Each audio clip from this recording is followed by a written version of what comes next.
안녕하세요. 솔케어 미니스트리의 엘리사 리입니다. 자, 오늘은 오랜만에 이 야외에서 너무나 좋은 환경이 있지만 그동안에 여러분께 소개를 해드리지 못했습니다. 야외에서 제가 처음 이렇게 말씀을 또 올리게 돼서 감사합니다. 자, 오늘은 14번째로 죄용서함과 육체적 치유의 경계선에 대하여라는 제가 제목으로 말씀을 드리고자 합니다. 자, 이 제목 자체는 좀 무겁기도 합니다만 사실 제가 최선을 다해서 좀 가볍게 이렇게 이해를 돕기 위하여 말씀을 드립니다. 그러나 반드시 알아야 될 내용들입니다. 먼저는 용서와 용인입니다. 오늘 제목이 죄사함과 육체적 치유의 경계선입니다. 지난번에 우리 경계성과 정체성에 대해서 말씀이 나갔기 때문에 이어서 연결해서 생각을 하시면 이해가 쉬울 겁니다. 첫 번째, 용서와 용인에 대한 말씀입니다. 용서와 용인은 같은 것이 아니다는 것을 우리 알아야 됩니다. 용인은 사전적 개념으로 너그러운 마음으로 참는 것을 말하는 것입니다. 용인은 악을 피하는 방법입니다. 그러나 용서는 악과 정면으로 대적하는 것입니다.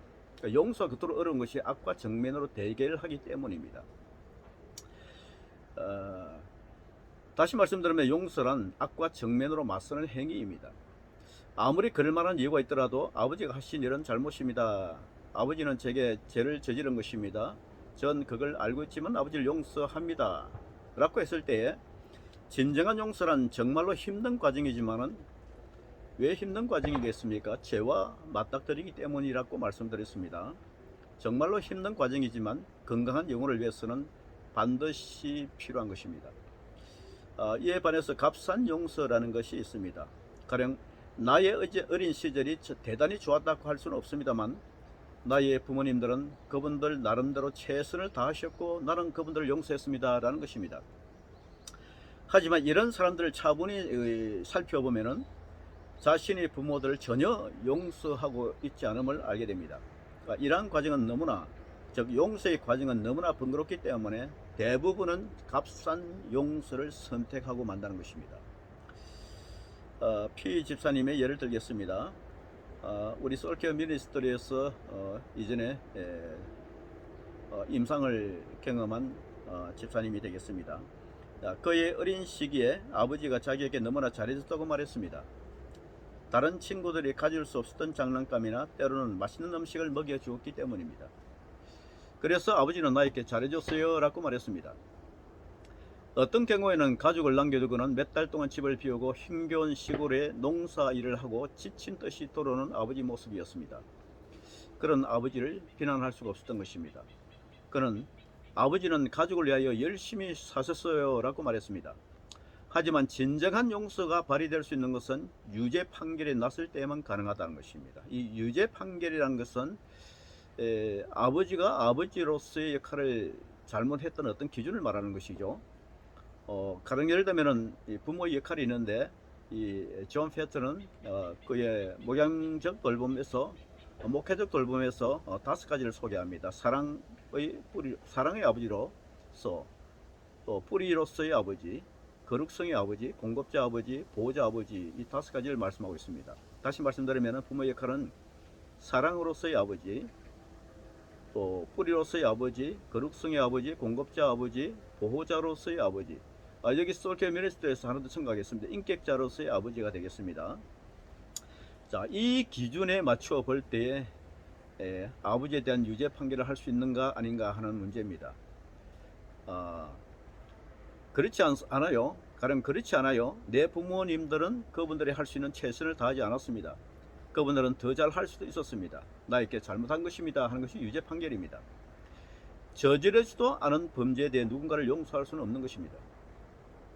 죄가 밝혀진 후에야 비로소 용서할 수가 있게 되는 것입니다. 두 번째, 영혼 구원에 대하여 말씀을 드리겠습니다. 우리 신약 성경 어디에도 예수 그리스도께서 영혼을 구원하려 오셨다라고 말씀하지 않으십니다. 예수님은 인간을, 즉 영혼과 육체를 포함한 인간을 말합니다. 인간을 구원하시기 위하여 오셨던 것입니다. 다시 말씀드립니다. 신약에는 영혼을 구원하려 오셨다는 말씀이 아니라 인간을 구원하기 위하여 오셨다라고 말씀합니다. 예수님은 영혼이 병들어 구속과 용서가 필요한 사람들을 치유하셨습니다. 예수님은 또한 안전병이, 소경, 그리고 문둥병에 걸린 사람들을 고쳤습니다. 사실 성경에는 예수님이 어떻게 죄를 용서해 주는가 보다는 어떻게 육체적 질병을 치유하셨는가에 대한 기록이 훨씬 많습니다. 우리는 마태복음 9장 1절 이하에서 이웃들에게 의해 들려온 중풍병자의 이야기를 잘 알고 있습니다. 3절 말씀에 서기관들이 속으로 예수님이 하나님을 모독하고 있다는 생각을 하시고 5, 6절에서는 예수님은 내 죄 사함을 받았느니라 하는 말과 일어나 걸어가라 하는 말이 어느 것이 쉽겠느냐라고 묻습니다. 그러나 인자가 세상에서 죄를 사는 권세가 있는 줄을 너희로 알게 하려 하노라 하시고 중풍병자에게 말씀하시되 일어나 내 침상을 가지고 집으로 가라라고 말씀하신 부분입니다. 예수님이 이 두 가지 형태의 악에 행하셨던 권세는 똑같은 것처럼 보입니다. 만약 예수님이 우리에게 동일한 질문을 하신다면 어느 것이 더 쉬울까 하는 문제입니다. 가령 당신의 죄가 사함을 받았습니다와 당신이 치유함을 받았습니다 하는 문제입니다. 이 말 중에 어느 것이 더 쉬울까 하는 것입니다. 다시 말씀드리면 당신의 죄가 사함을 받았습니다 하는 것과 당신이 치유함을 받았습니다 하는 문제입니다.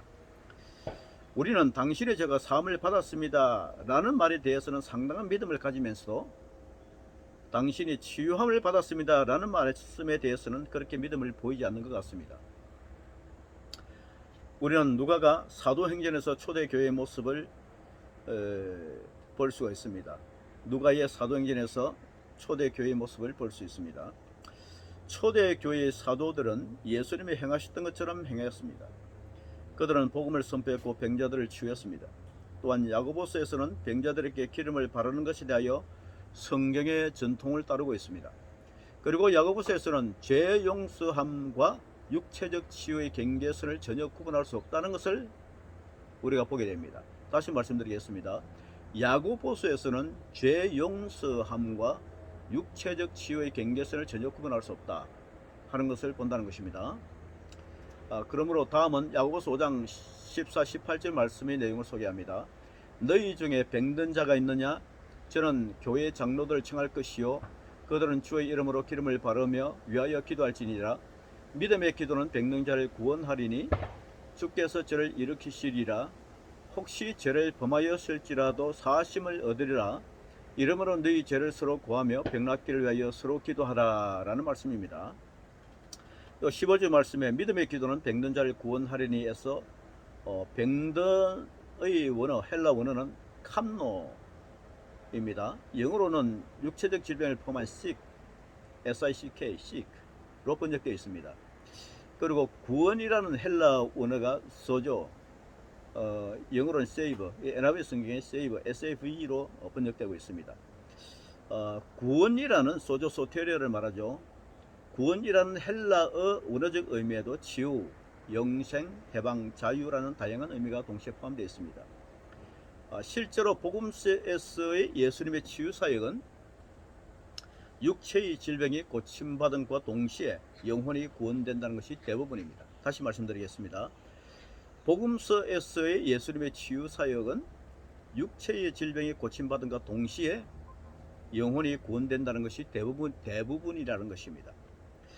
요한복음 5장 1, 8절의 말씀에 38년 된 베네스가 목과의 환자의 질병도 고침받고 그를 그 후에 성전에서 만납니다. 그리고 다시는 죄를 범치 말라고 예수님이 당부하십니다. 군대 귀신 들린 그라사인 광인도 고침받은과 동시에 군됨을 보이고 있습니다.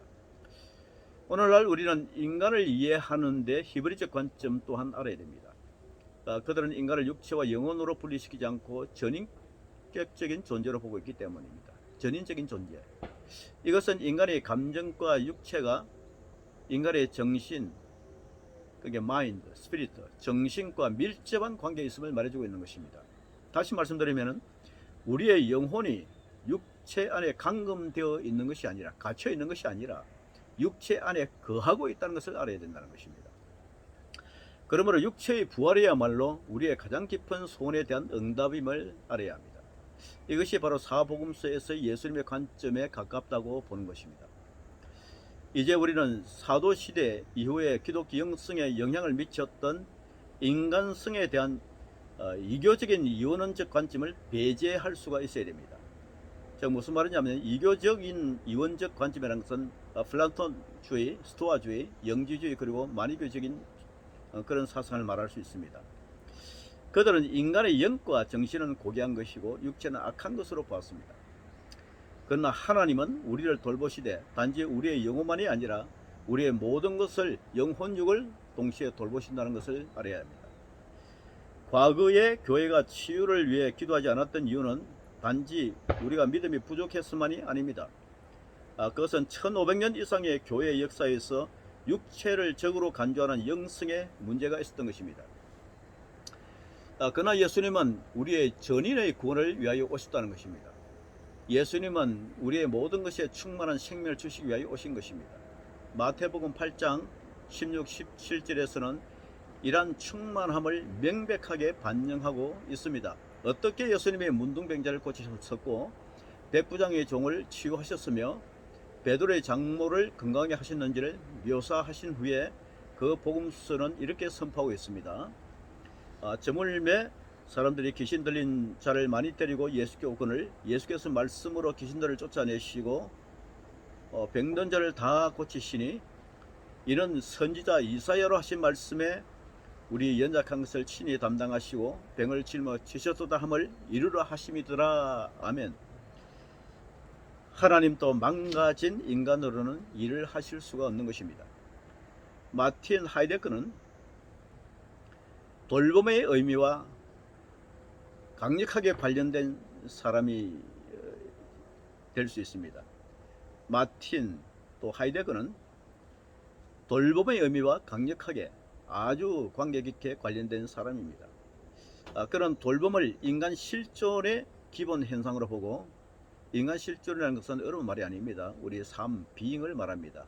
실제 우리가 일상생활의 삶을 이야기할 수가 있습니다. 그런 돌봄을 인간 실존의 기본 현상으로 보고 돌봄은 인간을 인간되게 만드는 것이다 라고 했습니다.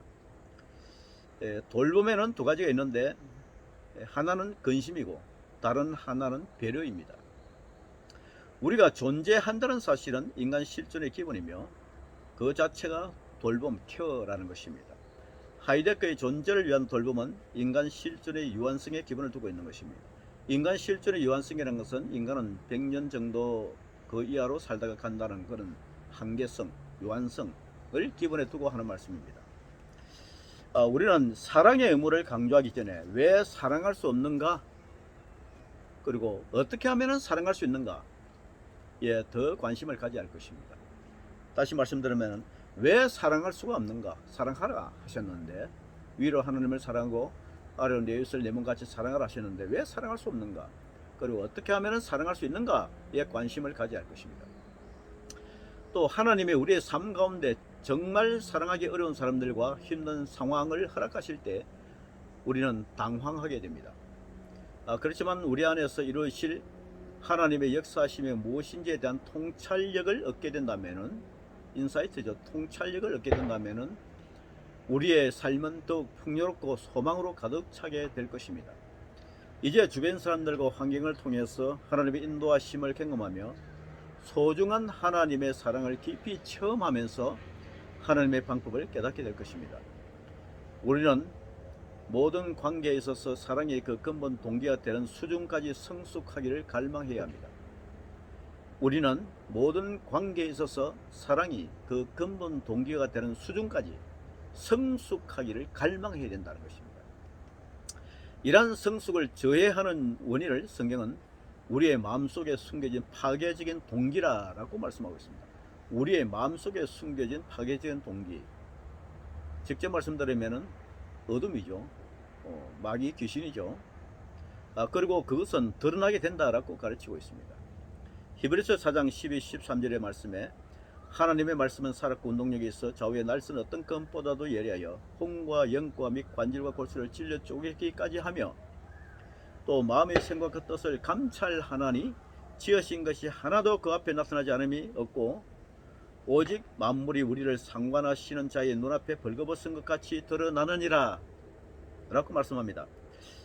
하나님의 말씀은 우리의 사랑을 더욱 정결하고 성숙하게 하시는 것입니다. 그 통찰력은 인사이트죠. 매우 강력하며 인생을 변화시킬 수 있는 충분한 능력이 있습니다. 우리 그리스도인들의 자녀들은 지적 능력만을 갖추도록 길들여진 자녀로 양육되기보다는 사랑의 능력을 지닌 자녀로 양육되어야 하는 것입니다. 고린도전서 13장 12절 말씀을 마지막으로 소개해 드리면서 마치겠습니다. 내가 예언하는 능이 있어 모든 비밀과 모든 지식을 알고 또 산을 옮길 만한 모든 믿음이 있을지라도 사랑이 없으면 내가 아무것도 아니요.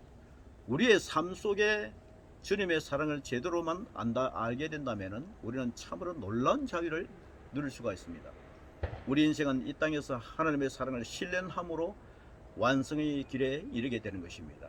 자, 오늘은 여기까지 말씀을 전하겠습니다. 감사합니다.